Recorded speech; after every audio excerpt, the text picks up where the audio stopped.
amụma ọgbara ọhụrụ ga-enye aka nke ukwuu wee belata makwa nweta n'isi njedebe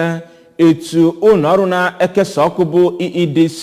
si wee na-akapụsị ndị Anambra ego n'ụdị ịkwụ ụgwọ ọkụ bụ nke gọọmenti steeti a wepụtagoro ma bụrụ nke eguzobere na mpaghara ọdịda Ogidi dị na okporochi ime obodo Idemmili North. Ya bụ amụma bụ nke akọwara na ọ ga-enye aka nke ukwuu ka ọ bụrụ naanị ihe ndị mmadụ mụtara n'ọkụ ka ha ga na-akwụsị so na otu ebumnobi nke gọọmenti steeti a iji wee nye nnọọ aka weta n'isi njedebe ya bụ aja akparamagwa nke ụlọ ọrụ na-ekesa ọkụ bụ EEDC ji wee na-akapụsị ndị mmadụ ego n'ụdị na ha na-akwụ ụgwọ ọkụ ha mụrụ na steeti a ka Chukwuemeka Modelim kọtapụrụ gị akụkọ a. Mgbe ọ hụtara ka ya bụ nka na ụzụ si arụ ọrụ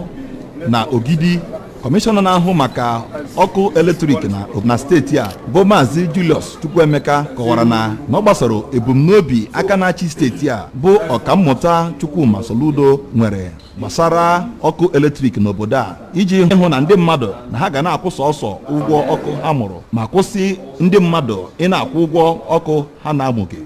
N'okwu nke ya, onye isi ụlọ ọrụ mepụtara ya bụ Internet of Things Technology Maazị Tom Parkinson kọwara na eji ya wee rụọ akụrụngwa mita ọgbara ọhụrụ ga-enyere ụlọ ọrụ EEDC aka ịhụ ka ha si were nye ọkụ, chọpụta ebe a na-ezu oshi ọkụ ma nyere ndị mmadụ aka iji nwee ntụkwasị obi na ọkụ ọbụla ha mụrụ bụ nke ha ga-akwụ ụgwọ ya, ma wepụ ụlọ ọrụ EEDC ị na-amanye ndị mmadụ ịkwụ ụgwọ ọkụ ha na-amụghị. O mere ka amata na ọ ga-enyere ụlọ ọrụ EEDC aka iji wee na-akọwa etu nye ọkụ na steeti a ma wepụ ọghọm niile ha na-enweta site n'izu oshi ọkụ ndị mmadụ na-eme na steeti a.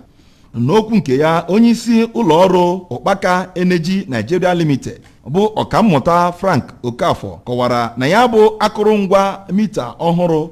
ha tinyere na Ogidi bụ iji gosi na enwere ụzọ a ga-esi kwụsị EEDC ị na-amanye ndị mmadụ ka ha na-akwụ ụgwọ ọkụ ha na-amụghị ma mee ka ịzụ ahịa na steeti a bụrụ nke ga na-agawanye n'ihu ma hụ na ọnọdụ obibi ndụ ndị Ogidi dịwara anyị mma n'ihi na ọ ga-eme ka ha na-enwe ọkụ dịka o kwesịrị ma mee ka EEDC na-enweta ego ọkụ ọbụla ha na-enye n'ebe ahụ.